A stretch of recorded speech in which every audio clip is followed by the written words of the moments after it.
കഴിയില്ല. അതുകൊണ്ട് തന്നെ നിയമോപദേശം തേടേണ്ടി വരും. അങ്ങനെ ഒരു നിയമോപദേശം നേടിയതിന് ശേഷമായിരിക്കും ഒരു പക്ഷേ സംസ്ഥാന PSCയിലേക്ക് സംസ്ഥാന വിജിലൻസിൻ്റെ അന്വേഷണം എത്തുക. എന്തായാലും ഈ ബുധനാഴ്ച ചേരുന്ന മന്ത്രിസഭാ യോഗത്തിൽ ഈ സംബന്ധിച്ച ഒരു നിർണായക തീരുമാനത്തിലേക്ക് കടക്കാനുള്ള സാധ്യത തള്ളിക്കളയാനാകില്ല. ശരി, വ്യക്തമാണ്. വിവരങ്ങൾ നൽകിയത് DB നോയാണ്.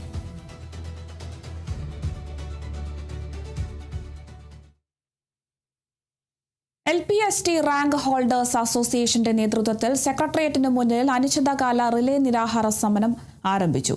നിയമനങ്ങൾ നേരിടുന്ന കാലതാമസവും റാങ്ക് ലിസ്റ്റുകളുടെ കാലാവധി അവസാനിക്കുന്ന സാഹചര്യവും ചൂണ്ടിക്കാട്ടിയാണ് സമരം.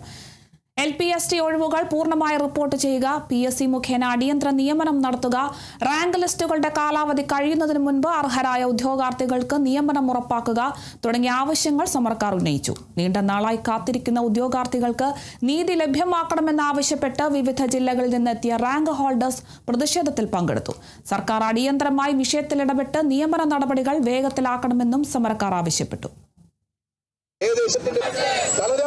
മുന്നോട്ട് ഒറ്റക്കെട്ടായി ഒന്നായി ഉദ്യോഗാർത്ഥികൾ മുന്നോട്ട്, നീതി വേണം, നയം വേണം.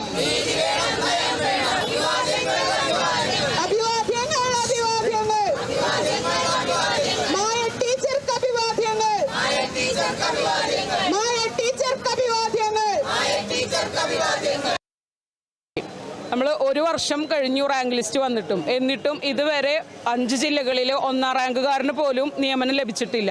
ഇങ്ങനെ ഒരു സാഹചര്യത്തിൽ ഞങ്ങൾ MLA-മാരെയും മന്ത്രിമാരെയും ഒക്കെ ഒരുപാട് തവണ കാണുകയും നമ്മുടെ ആവശ്യങ്ങൾ അവരടുത്ത് അറിയിക്കുകയും ചെയ്തു. പക്ഷേ അവരിൽ നിന്ന് നമുക്ക് അനുകൂലമായൊരു മറുപടി ഇതുവരെ ലഭിച്ചിട്ടില്ല. ഞങ്ങളെ സംബന്ധിച്ചിടത്തോളം ഞങ്ങൾക്ക് ജൂൺ ജൂലൈ മാസങ്ങളിലാണ് നിയമനം ലഭിക്കുക.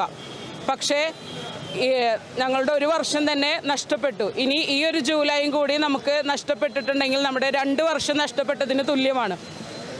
അതുകൊണ്ട് തന്നെയാണ് ഈ ഒരു സ്റ്റാഫ് ഫിക്സേഷൻ നടക്കുന്ന ഈ ഒരു സമയത്ത്, ജൂലൈ 15-നുള്ളിലാണ് സ്റ്റാഫ് ഫിക്സേഷൻ നടക്കുക. അപ്പോൾ ഈ ഒരു സമയത്ത് ഞങ്ങൾ സമരവുമായി മുന്നോട്ട് വന്നിട്ടുള്ളത്. വാർത്തകളിലേക്ക് തിരികെ എത്താം, ഇടവേളയ്ക്ക് ശേഷം.